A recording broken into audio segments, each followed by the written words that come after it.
Hello, everybody. This is an interview with Max Rempel, PhD, and my name is Sephira. Today is February 19th, 2019.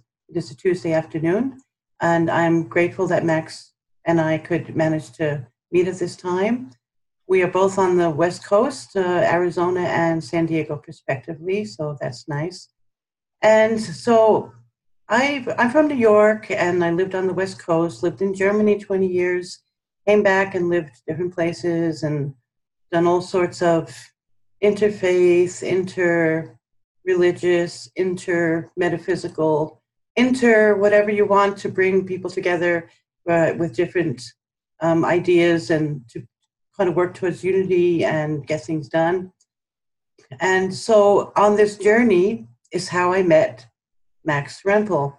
I had heard from a friend that there was a website he began called humancolony.org. And in the beginning, Max was doing meetings with several people who had also obviously met him also in different ways. And started on Skype and then moved to YouTube. And he and Jim Charles have been collaborating together for many years with channeling, and they recently wrote a book called From the Galaxy with Love, a handbook for lightworkers. And Max has also written other books previously. In 2011, Max wrote Celestial Science, which I'm going to be asking him about, among other writings. And so we're going to be asking, for those of you who don't know Max very well, I met Max back in 2014. We're going to be asking some questions about himself and his journey and how it all got started and where he's going from here. So, hello. So I would like to ask you, because even I don't remember, and I know a lot of people don't know, when did you come to America and why? That would be my first question. And, okay. Yes, go ahead.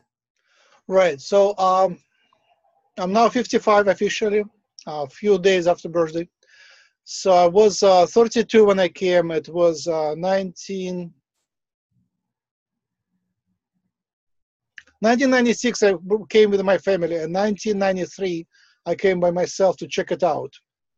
And I brought my invention, like a bulky device, and tried to sell it. And actually, I sold it, but my business English wasn't good, and my business partners were not very experienced. So I didn't earn much money, and it was basically it was not very successful. But it was successful in a way that I visited California and Manhattan and Long Island. So I was very impressed. And I'm assuming that even though at that time it may not have been as successful as you hoped, it'll come back. It'll something that's going to come back and then be much more successful than it was in the beginning. I'm pretty sure of that. Actually, I wasn't that bright at the moment. I'm still growing, but at the moment I was so much, as a beginner, I started from extracting DNA, and I was so interested in the process of extracting, I didn't even think about its function. So it was an extractor. So I don't think, and after I finished, I grew over it, and I decided I would not come back and work on automation of extraction of DNA. It's just too primitive. So no, I'm not coming back to the beginners, to the beginning level. First, I was like a technician, and then I was an engineer. Then I grew up to a postdoc, which is basically a researcher in training. And finally, I am on a free flight, actually doing what I am planning and what I'm finding interesting. I think I grew in science. I grew like several levels higher than what I did back then and around when I was 13. Absolutely, yes. I think you mentioned when I first met you, you had something to relieve pain. You had invented an apparatus to relieve pain. Is that what you were talking about when you said you tried to sell something in the beginning? How do you say it in English when there is the phrase is almost perfect, but the time completeness of the task is overstated. No, I'm working on those. I'm working on those. I haven't finished it. I haven't completed. So it's that would be one of the, how do you say? So we know that there are three fields, which are three types of electromagnetic field which are beneficial for you, which is red light, including near infrared, which is like whatever you see on the stoplight. That's it. Whatever if you have a mouse with a red light coming out, that's it. It's very helpful, very healing, but you need to get a lot of it. So this is not what I invented. It was discovered in 1968 by a Hungarian scientist using lasers. So it's about many years later. I think it's like 40 years later or something. So 50 years later. Now, the second light is, it's called millimeter wave. It's almost unknown in the West, but there are Chinese and Russian companies which make millimeter wave devices. And these are pretty tricky because it helps you open your chakras, but then you have to do the actual healing. So it's not doing the healing by itself. It's more like a tool for an energy healer to do the work. And the third one is, it's called pulsed electromagnetic field, and you can buy lots of those on Amazon. These are usually amethyst mats, and some of them are pretty inexpensive, like $300, but typical is pretty expensive, $2,000 to $3,000. But many Reiki healers do that, and other types of healers do that investment and actually buy a mat and then do the Reiki on the mat. And again, it helps to keep the energy up. So these are invented by others, and I'm playing with those inventions, trying to improve on them. But my key focus is the DNA resonance, which is still experimentally, it's still in its infancy. There is very little, almost nothing done in that direction experimentally, but there are lots of theoretical works suggesting that there is a DNA resonance, and that's where I think the next biggest breakthrough will be. Okay, we're going to be coming back to that. Yep. Forgive me. Go ahead. For the healing. So once we get the DNA resonance working, understanding the sequences, then we will be able to do much more in terms of healing, up to growing new organs and growing new limbs and reshaping the body, because that's the power of DNA. So far, we are a little bit behind on that. But energy healing by itself can do miracles, but the devices I still needs to catch up. That's so wonderful. Wow. I'm going to be asking you a little bit later more about DNA resonance. First, I'd like to ask you, so I know you have a brilliant mind, and I know you don't like people saying that. Probably embarrasses you. But I think you have a very brilliant mind, but you also have this amazing, gentle, loving, spiritual side to you, and you also do channeling, and you've taught a lot of different spiritual disciplines or spiritual lessons on different aspects of spirituality. So my question is, hold on a second. Let me address the mind issue, because it sounded like a little overstated. So I'm trained, and I intentionally train myself to get out there and get ideas from out there, from the other side. And for that, I tune myself up to be very sensitive to what comes from out there. And when you are sensitive, there is lots of junk that comes to your mind, and I'm making mistakes just because I'm too sensitive to junk which comes from out there, and filtering it out is really tough. We're using the human brain. I'm still using the human brain, right? So it's a choice to be tuned up and trying to catch up things and connect things which other people didn't connect. So one of the approaches is, whatever is considered truth, you doubt it, you question it. And whatever is considered incorrect, you amplify it and think maybe there is something there. So as a result, I'm making many more mistakes than people who are sharp down here, grounded, and do everything digitally and can really make no mistakes. Like warriors, they cannot afford the mistakes because they will be killed. So hunters, they're very, very precise, and I'm the other way around. So don't expect anything, don't expect any perfection from me. Imperfection is my profession. Yes, this was not meant. I appreciate that, and like I said, you're too humble to kind of accept all those compliments, and I didn't mean them to be unrealistic. Because yes, of course, we have all our characters and all our weaknesses. I'm also intelligent but scattered, unfocused, so that can hinder. Yes, brother soul, Yeah, sister soul. yes, it hinders. It hinders a lot. But I really would love to know because you have a scientific mind and you do have a technical mind from what I have gathered until now. And I know you a little bit until now.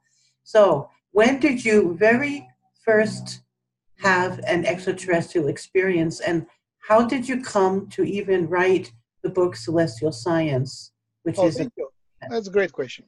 So I now remember, and I remembered before, but I didn't pay attention to that. I was about 15 or 16, and I was walking down the street, down the hill on the street near my house, and I looked at the sky and saw Pleiades. In Russians, in old Russian language, they're called stojars, meaning 100 fires. nice. Oh, And beautiful. Mhm. and I decided consciously making a choice that I'm from there. It wasn't a discovery; it was a choice, right?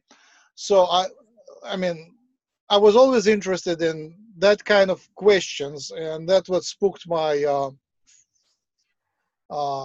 friends. But Mhm. for me, it was kind of obvious. I was surprised that other people weren't interested in those things. Mhm. But on the other hand, I remember very clearly that I came to America. There was like a luncheon of the lab workers, and they discussed some sort of aliens coming to Florida, I think from Mexico. But I didn't understand the news, and I didn't understand what they said. I just said I don't believe in aliens, and they laughed because they were not alien. So it was around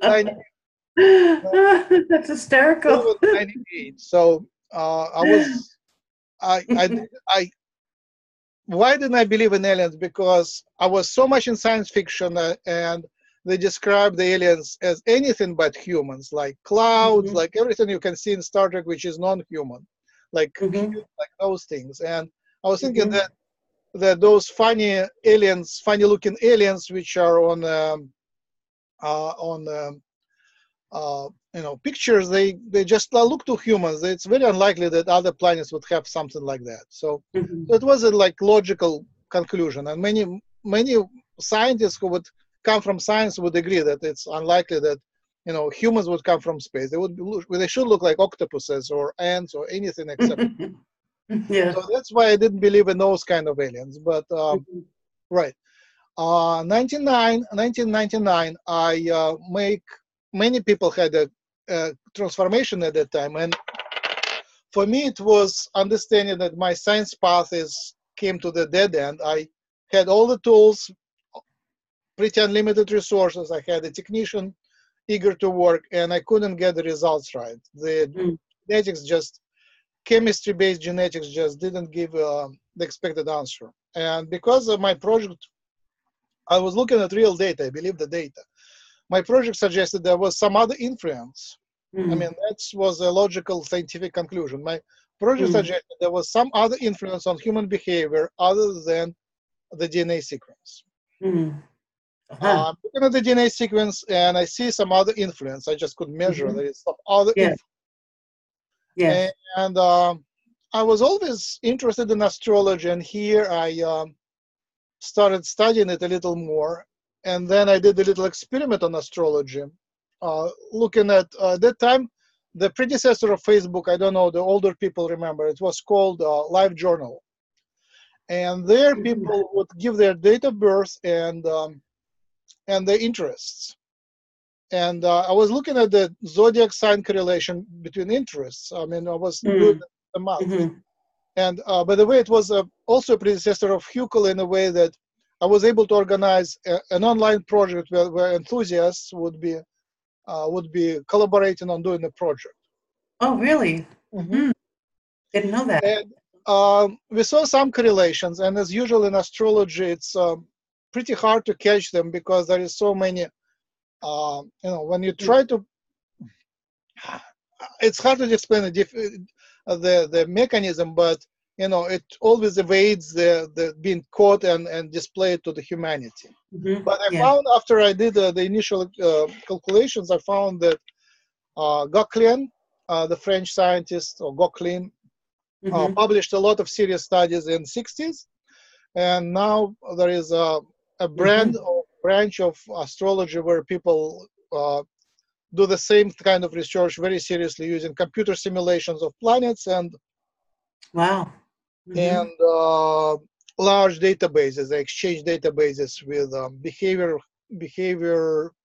profession, and exact dates.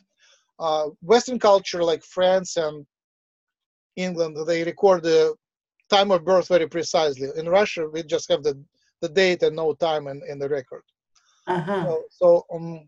And they have it for many generations, so you can look at the professions and people. So it's a nice science. So I was interested in astrology in 1991, 99, 2000, 2001. And that kind of, make long story short, I will skip some developments, but 2009, I read the book, which is The Field by McTaggart. I recommend it highly. Still very, very profound, very modern book. It's only 10 years old. I still recommend to read it. The Field by Lynn McTaggart. And listening to it too, it's like an audible.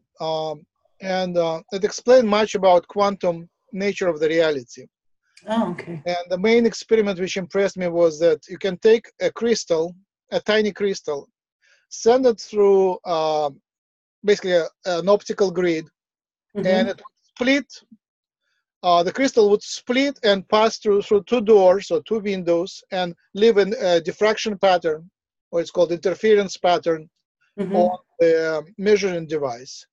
So even the crystal made out of 100 atoms, so now I think they make even bigger crystals, have the wave property. They can resonate. The whole thing can resonate. They can split into two parts and resonate. So that was a very good demonstration that we are basically waves, and we can resonate and do things. And after I closed the book, I said, let me check out the aliens. I mean, the logical jump was very weird, but for me, if we're quantum, well, let's check out aliens. I don't know, maybe it sounds not too logical, but for me it was my birthday, and 2009. Let's check out aliens. I opened YouTube, and then I couldn't sleep. I was researching the aliens since then, and I got sick because I recognized these gray photographs of grays. I recognized them, and they made me sick for some reason. I recovered maybe half a year later, but I recovered as a believer. Actually, I was believing from the moment of recognition, but I recovered, and I gave my present. At the same time, in February, I went to a search for my city, which was Rochester, New York, and I found the group. I visited the group right away, and I met there the person who's Rosemary, who was speaking at the at the Danceville. Yes, you saw it, right? And she was speaking exactly what she was like, the same story. I mean, her story didn't change since then. And so it was even bigger initiation into the topic. Right. How did you meet her? How did you meet her? In the group. There was an interest group, UFO interest group. Oh, in Rochester. Okay, I get it. She was speaking there. I just entered. She was speaking. She was a presenter. Okay, thank you. And after that, I presented my presentation on evolution, because the main problem is, how do we know that evolution comes from? We come from genetically, we are related to the life on Earth. We are very similar to mice, to others. They're very, very, very similar. And how is it possible that the human-looking aliens come and they're similar to us, in appearance, and also we are similar to mice? I mean, that was a weird paradox, and I sort of resolved it through seeding, cross-seeding, and Mm. cross-interconnection. So basically, evolution goes, but once in a while, aliens come and tweak it. Mhm. So now we know how it happens. But at that time, it was either that or that, and then we had to merge the two. Mhm. Um, and then I wrote that into a book. That's about it. Oh, so the teachings in the book about reincarnation and Yeah. all the different aspects of teaching, how did you develop that understanding? And how has that understanding of celestial science, 2011, evolved since then until the book From the Galaxy with Love, which has a similar premise of extraterrestrials and spiritual life and growth, ascension, and things like that. But I'm sure you have evolved much more since then. How would you compare your experiences between the two books? Oh, there is like first question was how did I get to the other points of the book? So the Yeah. alien part came from combining UFO, crop circles, paranormal research on YouTube, and much of that was from Bashar. So Mm-hmm. I listened to all Bashar I could find, and it was mostly from Bashar. Mm-hmm. But before 2009, I was still researching the soul, the spirituality, the oversoul. So this Mm-hmm. metaphysical part, which doesn't involve aliens, I was researching that before, so I was already primed to that. It's the aliens which the human-looking aliens which were very suspicious, but then I Mm-hmm. accepted that as well. Mm-hmm. And the answer was that yeah, we are seeded many times, and we evolved, and we evolved meanwhile. Meanwhile, Mm-hmm. evolved, modified, evolved, modified, evolved, modified. Mm-hmm. So that was my answer. Okay. And much of the evolution, I think, was happening in parallel on many planets. So maybe Mm-hmm. repeated the evolution. We and other planets might have. So there was. Then we have to accept the manipulation of time. So there's like archetypal evolution, and Mm-hmm. evolution on our planet might have followed the archetypal evolution on different planets in different times, something like that. Mm-hmm. And Okay. anyway, so spiritually I was primed, aliens are researched, and at that time I was thinking that I'm speaking mostly to non-believers and try to prove with references Mm-hmm. that these things are true. So it was more like a scientific paper. I gave a lot of references, and everything that I read or watched on YouTube I referenced in that book. So celestial science has lots of references. Mm-hmm. That's And then great. another book was I spoke to a young teenage girl, a daughter of my friends. I was doing Reiki on people and did Reiki on her. And she was clearly like a very advanced hybrid. And she didn't need any proof. She didn't need any proof. So she Mm-hmm. wanted the other way around. She wanted, to learn as much about how things are without, me trying to convince her. She was already a believer. She just wanted more information. So the idea was, how about we write the book for this kind of people who don't need convincing? We just need Mm-hmm. to tell the story in very simple terms, how things are, how things were, the Mm-hmm. history and the situation, without making it too dark or too bright, just neutral. It's Mm-hmm. like like would you would explain it to your own computer. Like if it Mm-hmm. is a smart machine, you just it wants information, doesn't want any emotions. So that was That's great. Yeah. right. So that was the book From the Galaxy with Love. Of course, there is Yeah. like a lot of love emotion, but Yes. there is Yes. no. I repressed all the emotions trying to convince anyone. Yes. And also, it's spliced with Jim's channeling. So thanks to everybody who did the transcripts. We edited the transcripts, make them pretty, and spliced the story, which is a textbook basically story with transcripts. So it's like a Yes. spliced version. Okay. So my question is, in celestial science, you quoted and you referenced a lot of other teachers, and in From the Galaxy with Love, this was your own experience now. So you went from learning a lot from others to being able to teach it yourself because you apparently had experienced all of these things that you're speaking about, what would you say? Would you agree with that, first of all? And what would you say was the deepest understanding that guides your life even now?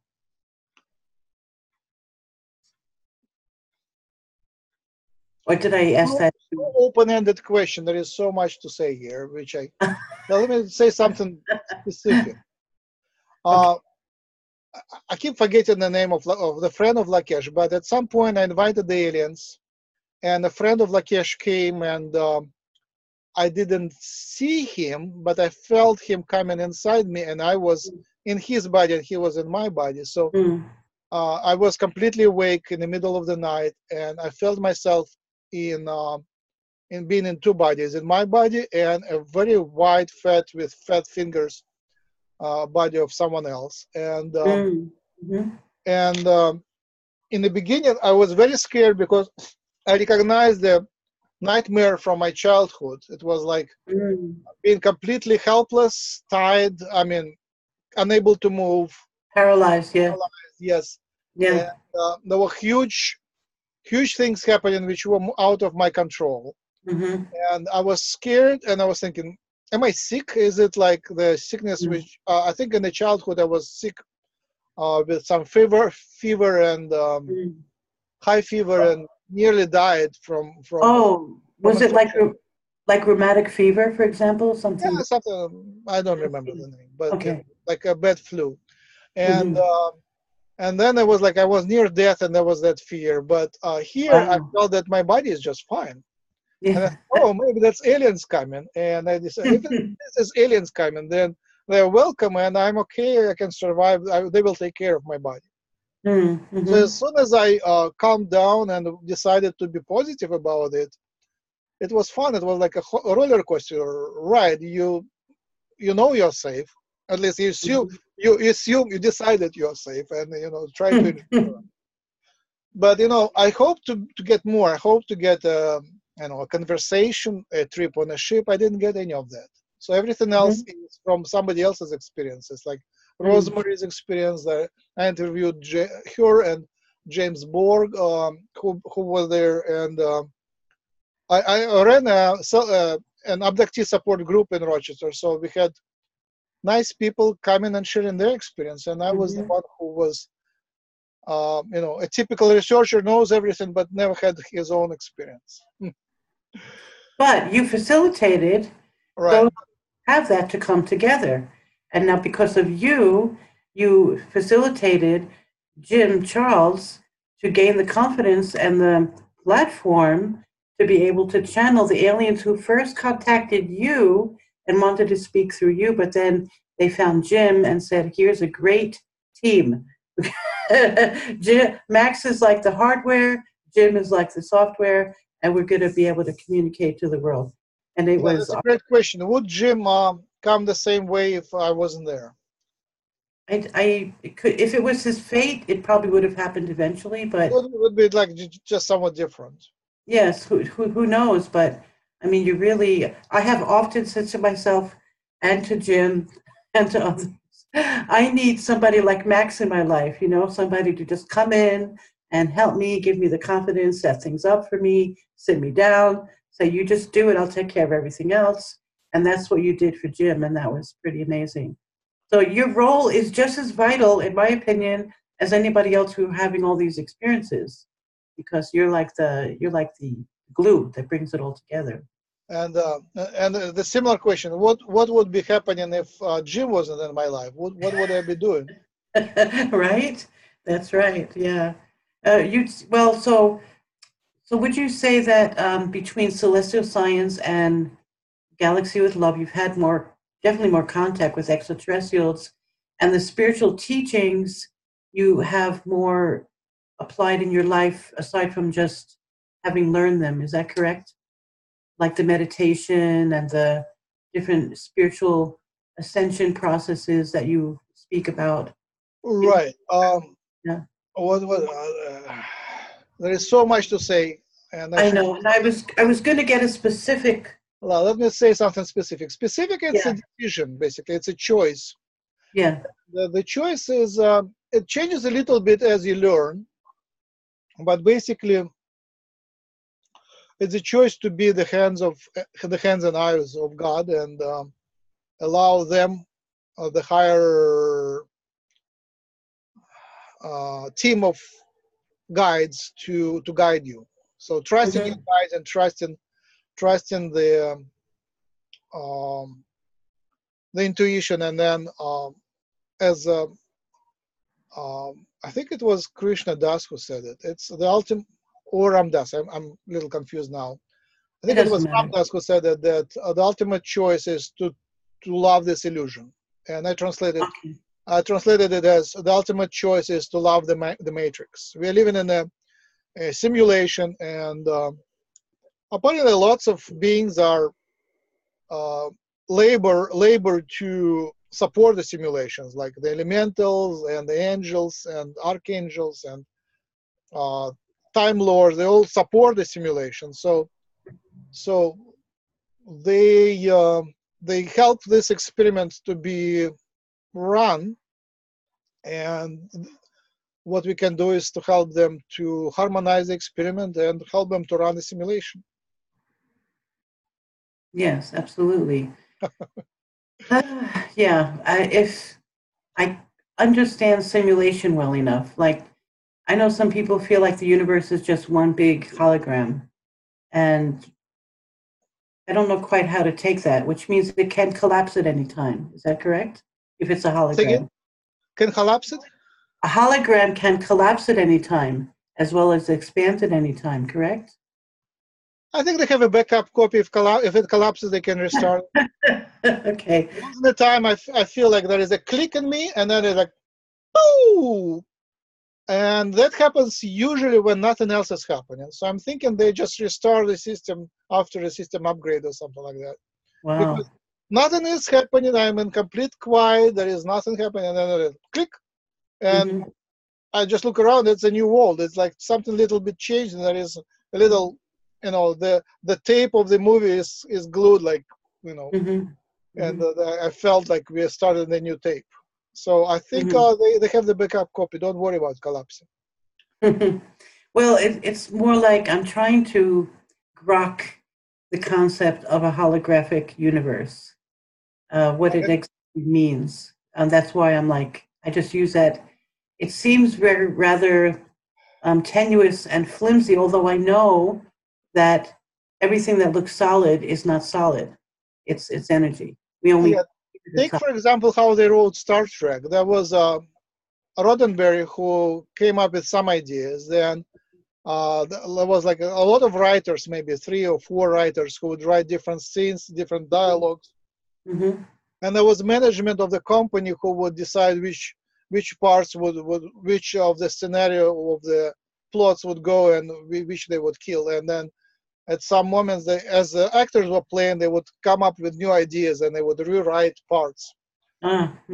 So and Woody Allen is famous for he has the budget for his movies, and he usually leaves at least half of the budget for rewriting and replaying. So he does the first plot, writes it, the actors play it, then he would edit it, and they would play it second time differently.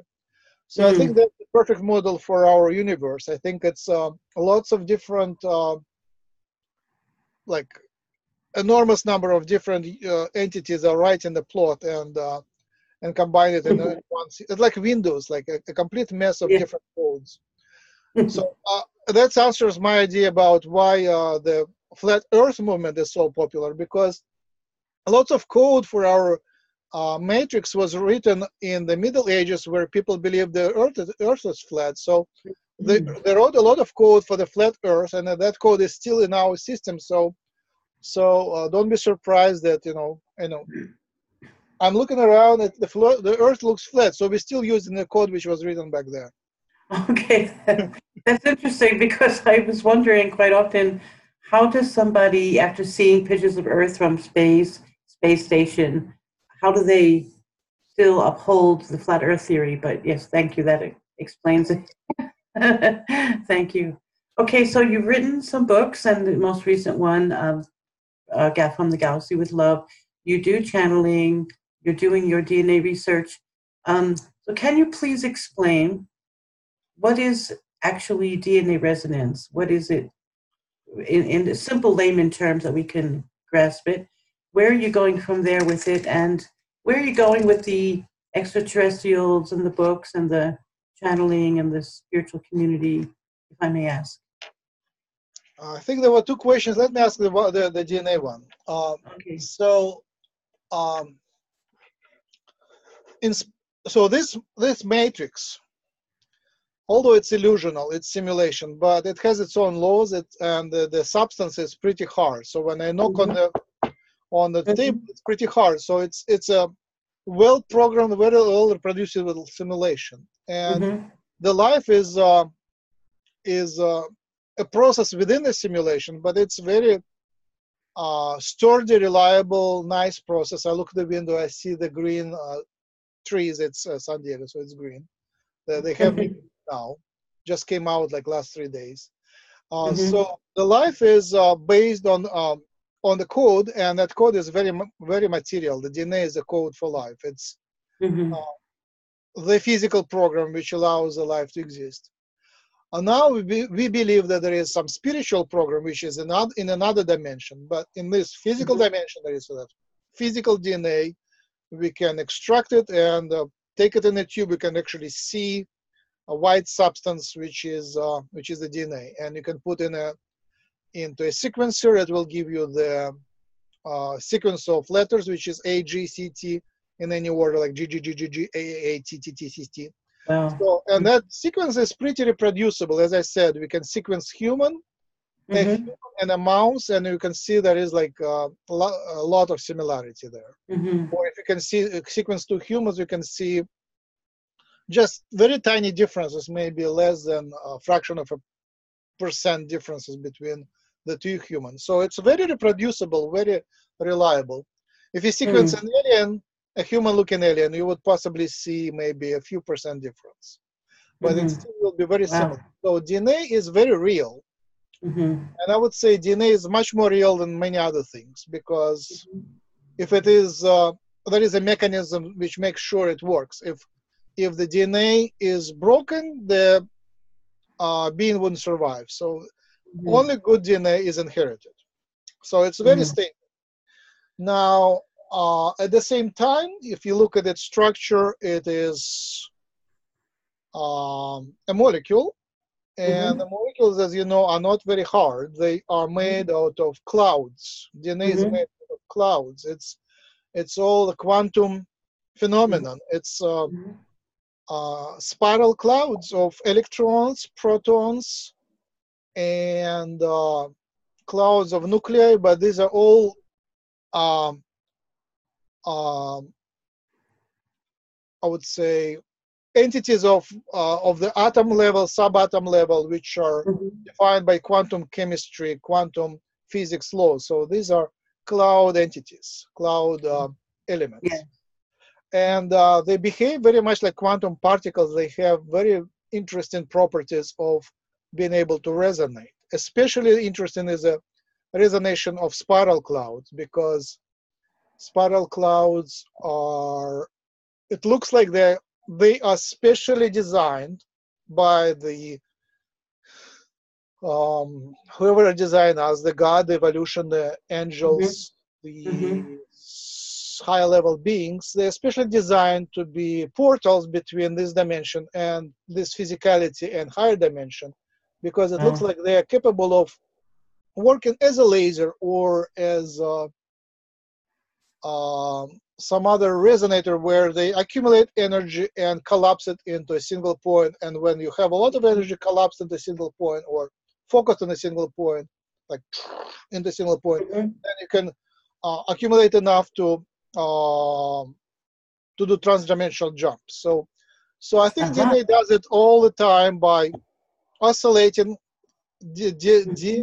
decondensing and condensing the energy into a few points in the DNA, and it would transdimensionally connect to another dimension. So I think it is the main interface between this physical mind and higher mind.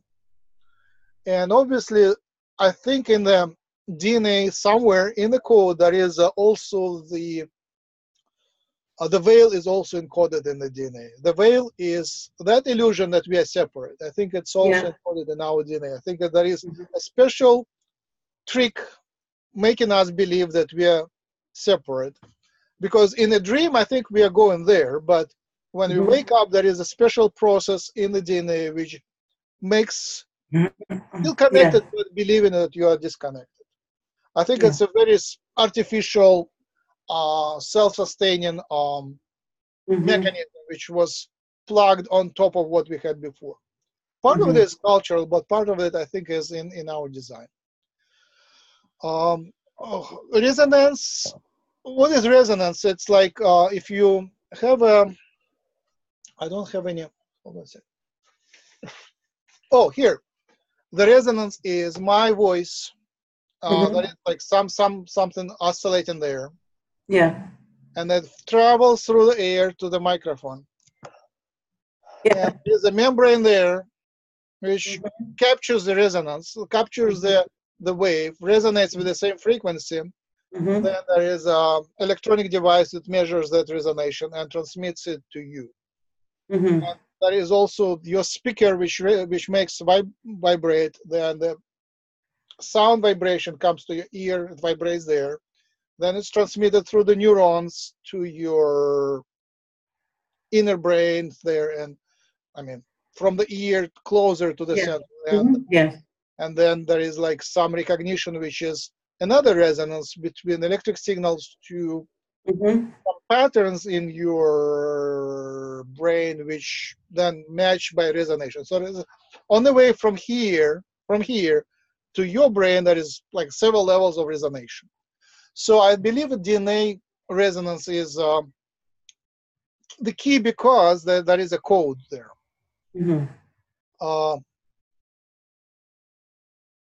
And that's, I believe, is how the code is making the life happen, through the resonance. It would sound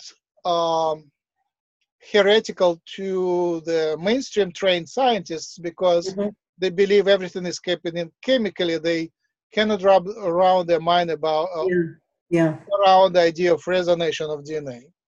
But for people who are not spoiled by the mainstream education, I think it's pretty obvious. Yeah, absolutely. Would you say the goal of understanding and making breakthroughs in this understanding is so that we can communicate better with other dimensions or make a jump? Yes. Is that the whole idea of it? I think that's one. And the second, so basically it opens the idea for metaphysics becoming mainstream, and meditation becoming one of the main tools for living, for life. But also it is, I think it would save the humanity from deception. Because I think once we get better understanding of resonance, we should be able to make helmets which would allow the synthetic telepathy. They don't have to be helmets, it could be anything wearable, but once you connect to connect two minds with the technology, these two minds should be able to develop telepathic language. And once you develop it, I think taking the helmet off would allow us to keep the telepathy going. So it is just the learning might be accelerated and facilitated by technology. Some people are already telepathic, but developing a telepathic culture, if we use technology for developing telepathy, it might speed up, because I think humanity desperately needs better communication than one we have now, because current communication allows deception, and that messes up everything. Yes. Now you mentioned meditation as a way of life. Would you say that it is through meditation that our DNA resonates in one direction or another as well? Is that why you mentioned meditation? All right, there are lots of different types of meditation. But in general, it is switching from physical mind to more of the higher mind. So you disconnect your attention from where you are here now, physicality, to some higher level. Mm-hmm. And different types of meditation happen. Do astral travel, you can connect, you can heal, you can do lots of things which cannot be described in physical language. So basically, one of the goals of meditation is to move your attention somewhere on the higher level, so that it cannot be described here in any way. So, but that's I would say maybe big part of the meditation work happens in the words which cannot describe. I mean, in the levels which cannot be described with words. So what was your question? Is it involved in a resonance? Yeah, does it kind of like, could you use meditation to direct your DNA frequencies from one direction to another? You know, to have one goal or another. Some people, there have been studies which suggest that. Yeah. I think yes. It's hard to, it's not simple to describe, but I think yes. Let me see. So what happens is when you are in the physical mind, you are busy with a lot of different incoherent processes. Even now, like I might sound a little bit coherent, but also there is a lot of repressive patterns which help me to say what is appropriate to say and prevent me from saying which is inappropriate. So there is a lot of repressive patterns here as well. Yeah. Now, when you go into meditation, you go into some place where it's okay to be harmonious and to open yourself up to the higher level. There is much less repression and much more harmony. And I believe the harmony, it's a theory, it's not proven yet, but I believe the harmony involves harmonious resonation of electricity in the brain, much more clean and pretty and harmonious. And that electricity resonates with the DNA in the brain cells. And when the oscillation, vibration is harmonious, then this DNA is actually allows your physical mind to interface with the higher mind on much clearer wavelength, much clearer language. Yeah. And that is sort of demonstrated in a little bit by electric measurements of the brain. So when people meditate, their brain patterns become much prettier. Brainwave patterns, just if you put electronic so it's harmonization of the brain patterns, but the mechanism I believe goes through DNA as a portal, not necessarily only through DNA. There is other pretty structures in a cell, which is centrioles, microtubules, cilia, flagella is not in humans, but cilia, and that's about it. But these structures also are pretty, but they don't have the code. They don't have the chemical code. They're very uniform in their structure. These are like crystals in the cells which are not encoded, but DNA has a code. So when you resonate your DNA, you actually plug into something much more specific. You have a barcode allowing you to plug in a specific part of the higher level. Higher level. Yes. And I've also heard, and I know you've heard, that if we have 2 strands activated, right? But if we had 3 strands, we would be able to move into the 4th dimension more easily. Is that correct? Here, I don't have the clean answer. Until now, I was believing that there is no 3rd strand whatsoever. It's all in other dimensions. But in the recent channeling, someone respected was trying to convince me that we are actually building the 3rd strand, which is closer to our dimension. It still wouldn't fit there. There is no space. I have some models of DNA around, but I don't want to distract you. But basically, there is two strands, and there is space for 3rd strand. But if you actually put the molecule there, then a lot of chemistry would be messed up. So there is no space for the 3rd strand. So it should be somewhat other dimensional, or interesting. Okay. Maybe it would be like separate from these 2 strands. You cannot actually make a 3-stranded DNA functional. And also, let me just add one more thing. Like 2-stranded DNA makes a lot of sense because when you divide cells, they go separate and build a second cell. So two, separate, build a second. If Yeah. that's 2 and 3, then the Mhm. whole process of division is stopped. You need like so to reinvent the whole system. So I get that. I'm not sure how the biologically how to fit any additional strands in our biology. It's pretty Okay, that's messed up. interesting. So Thank I you. assume if something like that happens, it should be in parallel realities and parallel layers of the matrix, not in the physical. Well, thank you for explaining that. And about junk DNA, are you when you want to create DNA resonance to upgrade or to break down the veil or to things you were describing what it can do, is that dealing more with junk DNA or is junk DNA? Yes, yes. Now the junk DNA is a very nice term. It's actually beautiful, golden, platinum, exceptionally valuable. Just even the person who called it junk DNA, it was Francis Crick, the co-discoverer of the double helix.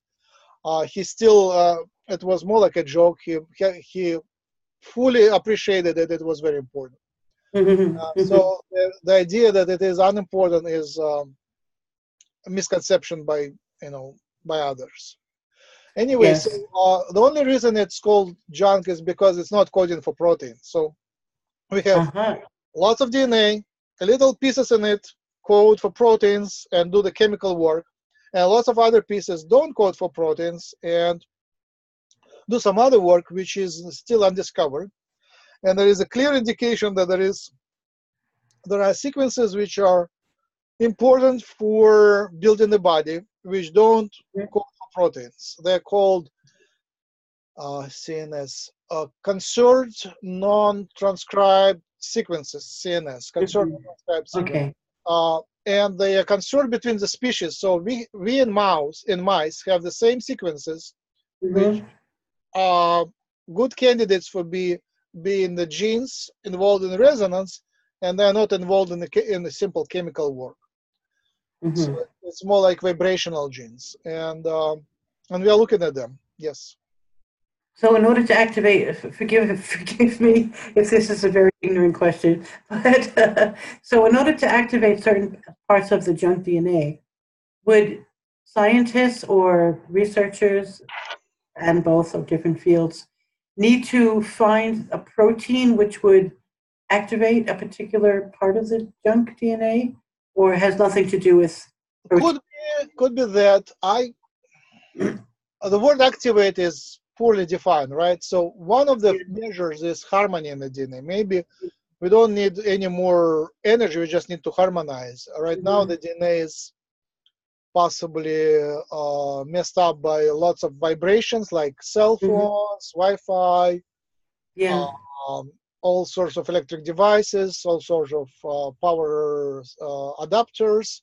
They all produce electric fields, and the food and the ecology. So maybe to activate, you just need to live in some very ecologically pure place, maybe on the top of a mountain in a wilderness, or maybe on an island. Then your DNA would be activated just fine by harmonization. Another idea is that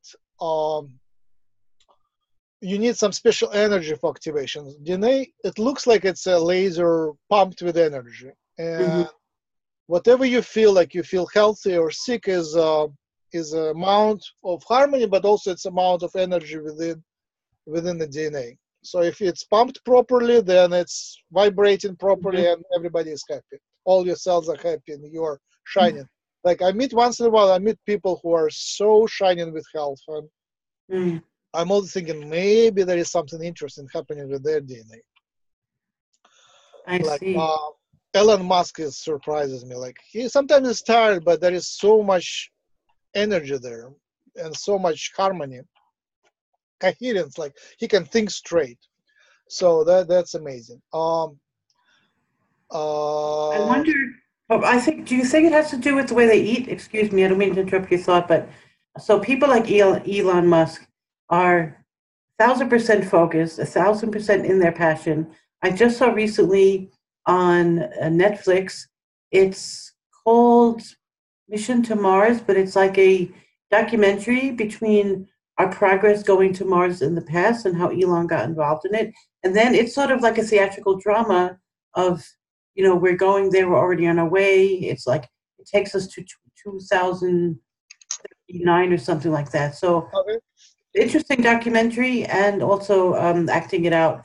But so do you think that people who are really shining, aside from having found their passion so completely, do you think they're also eating like a vegan diet or vegetarian, or this also Good got? question. I'm pretty sure that Elon Musk has a very unhealthy lifestyle. I think he Really? Okay. drinks. He doesn't smoke, but he drinks stuff, and his lifestyle is not very healthy. I think his coherence comes from him being an advanced hybrid first, and he succeeded in straight lighting the energy. So he's supported by lots of people, and he's supported by lots of angelic forces, because I think he is doing very good projects. So the energy that goes through him is responsible for him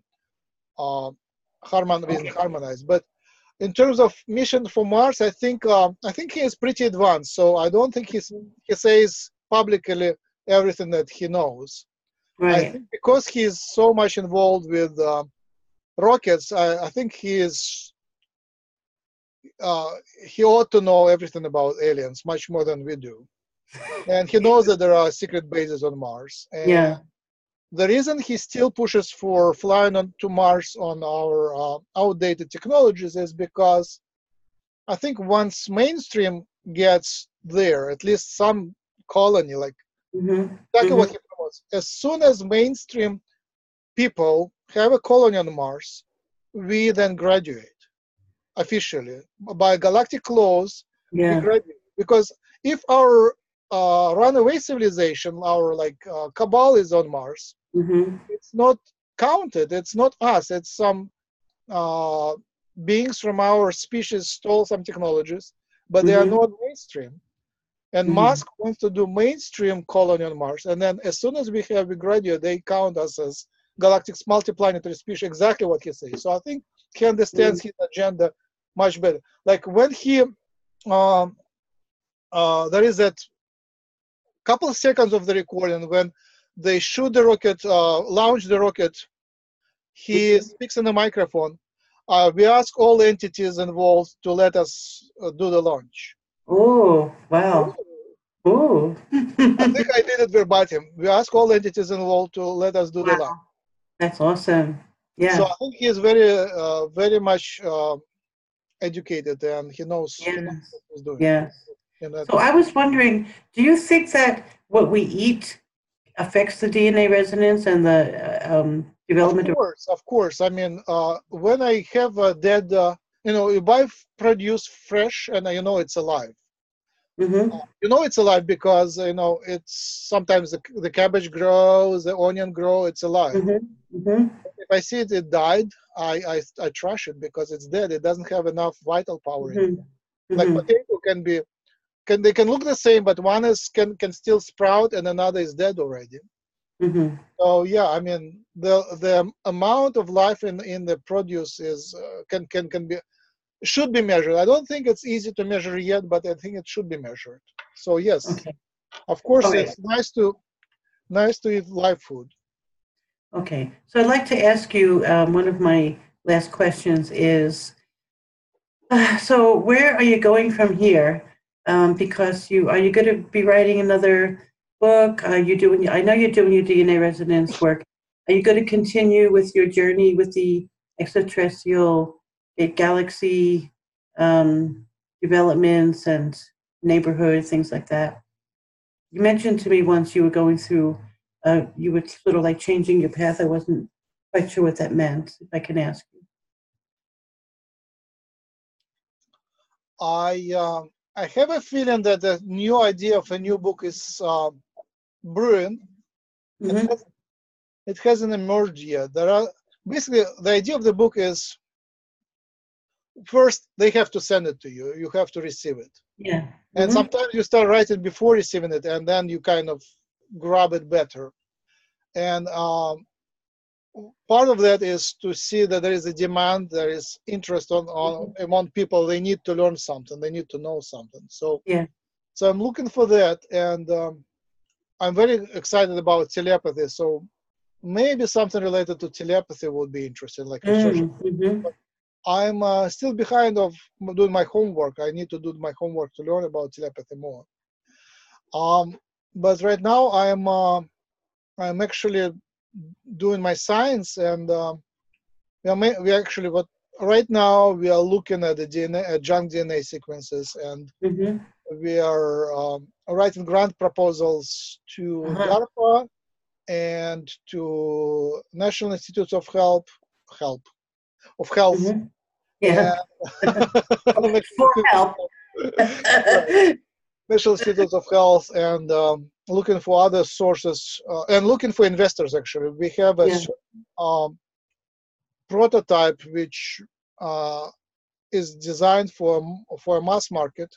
It doesn't require NIH approval. It's a mass market device using advanced wave technology for well-being and for wellness. And this is a very realistic project, and it would be nice to, I'm very feeling pretty good that we are getting it right, and that's awesome. there will be that kind of will pave the path to the DNA-based technologies.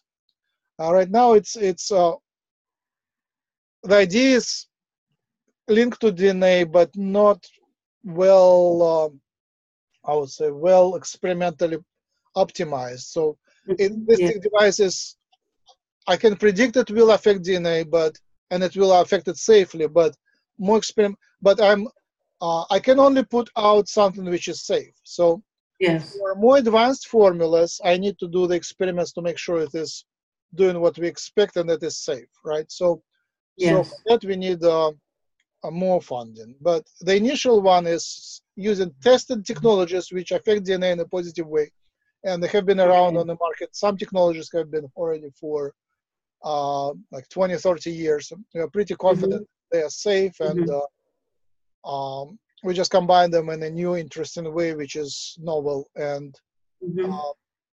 suitable for the American mass market. So I think that will open the energy flow for more advanced technologies, and the ultimate breakthrough is actually being able to understand the language of the DNA, vibration language of the DNA, which we are doing right now with a little bit of funding, but I think we need more funding to do it with more people. Right now it's like 4 people doing that, but it would be nice to do it like with more like 20 people and experts, 20 experts. Right now we're doing it with low qualified force, but we still be able to do it. So, and we are looking already at the graphs of resonances in DNA. I think that's very exciting, but not enough to publish yet, hopefully soon. My main paper just was accepted. I'm editing the proofs, and this part of the theory which I can share with the people is already out there, would be like published very soon, like in weeks. Great. So is it something that we could understand as lay people? Would we be able to grasp what that? I think maybe it's like 50% understandable by lay people. I wrote it on I mean, I'm combining the ideas of chemistry, quantum physics, which I don't know very well, but whatever I could grasp of quantum physics, biology, and a little bit of esoterics there as well, and telepathy, a little bit of there. But it's a scientific paper, and when I combine it, I assume there is no expert that knows everything. I'm the only one who combined it for the first time here. So and every scientist is an expert in their specific field. So I had to write it in a language which is understandable for the non-expert in the field. So I would say maybe 50% everybody could understand. But also I have the video presentation, which I think is spoken even on simpler language. So I invite people to watch it, and you can find it by joining the group on Facebook. It's called DNA Resonance. Facebook DNA Resonance. Join it. Okay, great. And there is my presentation. Actually, several presentations. Oh, that's right. Thank you so much. And that's thank you for mentioning that again. For those who may have forgotten to follow up, like me, I forgot to follow up on that. Will, and thank you for that. So now you founded Human Colony in 2000, I believe, and co-founded with Jim. So where do you see that going? It has evolved up and down since then, and right. The humanity changes, and we see on one hand there is a lot of more interest in metaphysics and aliens. On the other hand, there is so many more channelers and groups and teachers. So the number of views on YouTube fluctuates, and number of people and activity in the Human Colony group on Facebook is also, it's called Hucolo, Hucolo. Yes. The activity also fluctuates. On some days we have activity, on some days it's all silent. So it's a process. And where would you like to see it go? What would be your vision for it if you could influence it more, for example? And the best present for it, which I did, was to let people organize themselves. Until recently, I was driving it and spending a lot of my energy and controlling it. And now I released the controls. Finally, when I got Jim, Angie, and Karen, and Mark actually, are coordinated together to take charge of it. So I gave them all the controls, including the everything. So, and whenever they need help, I give them help. And now my main message for them is that I just noticed that YouTube is being killed by Google. Google bought it. When the Google didn't touch it, it was developing well, but now Google messes it up more and more.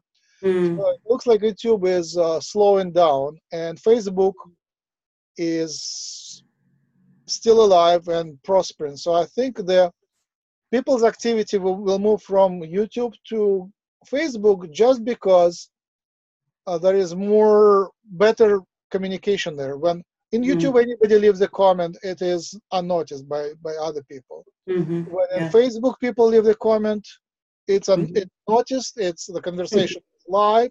It's very valuable. So now Facebook has live videos and has video posts. So I think Facebook will take over the YouTube within maybe a few years, maybe 10 years. But the path is, let's move to Facebook.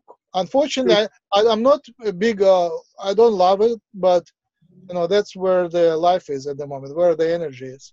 I hope that in some future we'll have even a better version of it. But for now, I would say let's move to Facebook, and that would be a better medium for our communication.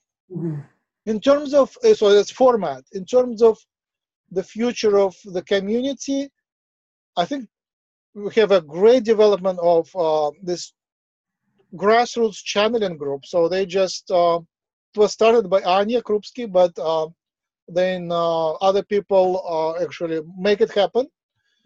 And all those. So it's just for the people to come together. We give you a tool. We pay for the Zoom subscription, so you can grab the Zoom subscription and do the come-togethers. And I think telepathy practice is great, and just reconnecting. So for many people, it is just the fact that other people of the same mindset exist and communicate. That's sufficient. So there is not much more needed. Is just to connect people together one-on-one, few on few, many to many.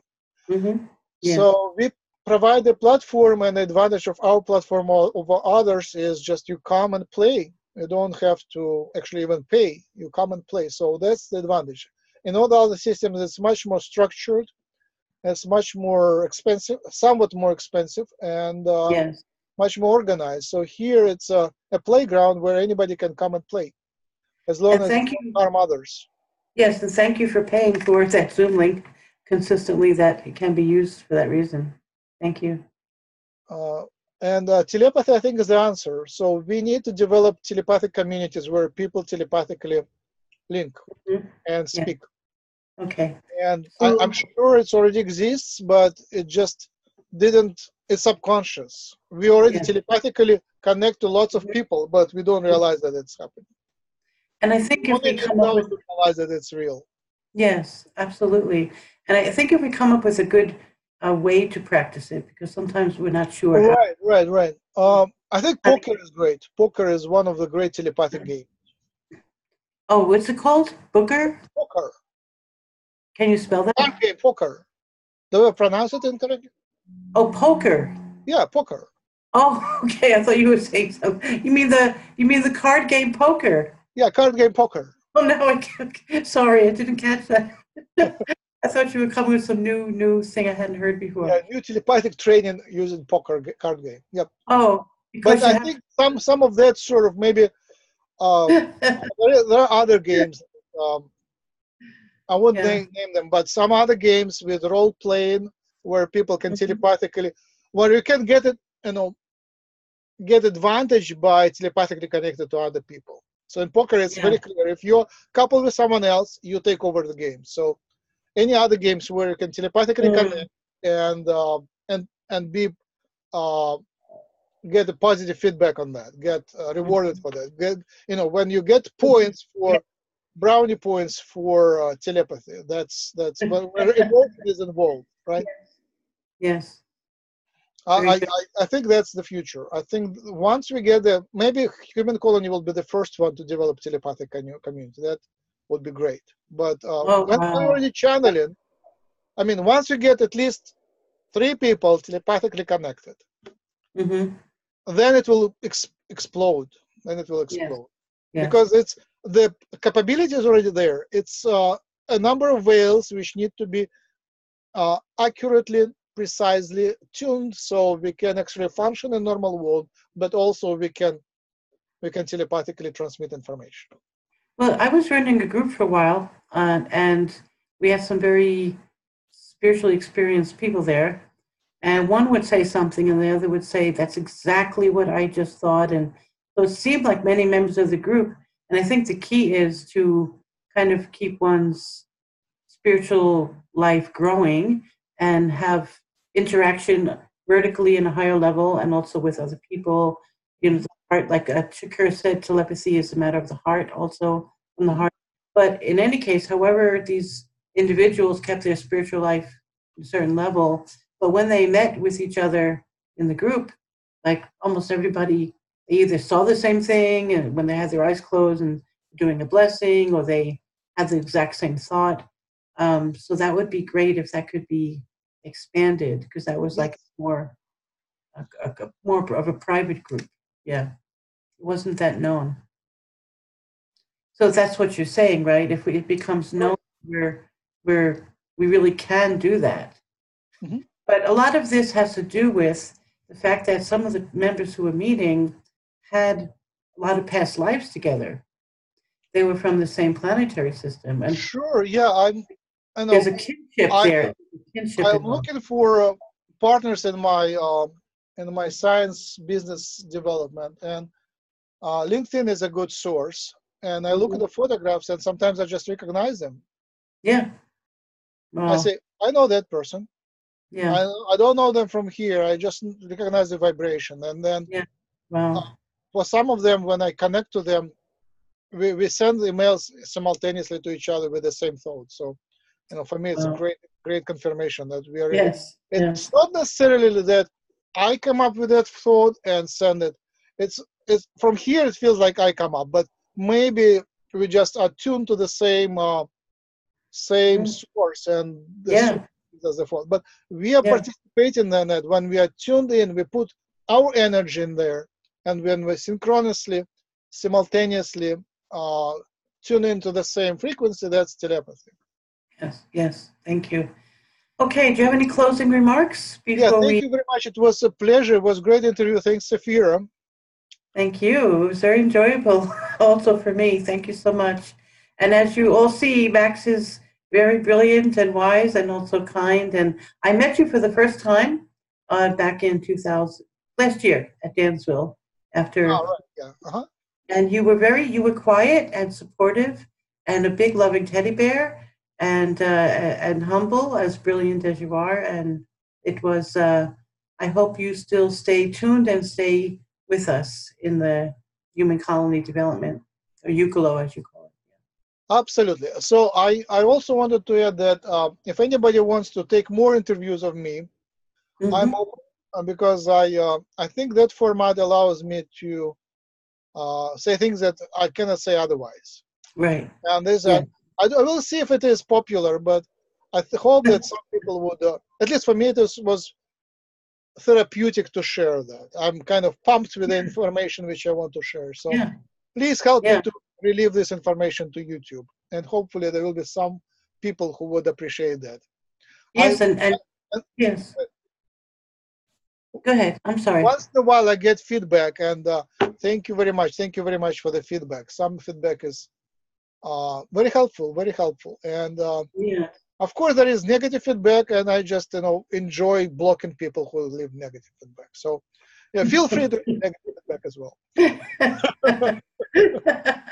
And I was going to say that different personalities bring out different questions and different answers. So you could All have right. you could have a different interview every day this week, and it would be just fascinating at what would come out and be stimulated through the questions. So yeah, Right. this kind of give and take is wonderful. Yeah, So I just wanted to mention that when someone is doing the channeling, the person who is asking the questions is as important for the content of the channel as the person who channels, because yes, through the quantum physics they form the system. It's consciousness to consciousness, and you hear what you are ready to hear, what you're ripe, you're ready, you developed yourself to a certain level, so you need to hear hmm something, and that something comes to you. So when a yes, different person comes, it will be a different channeling. So yeah, the yeah. listener, the questioner is as important as the speaker. I agree. And you are also a great interviewer yourself. So thank you very much. Namaste, and we will see each other again soon. Namaste. Thank you. Okay.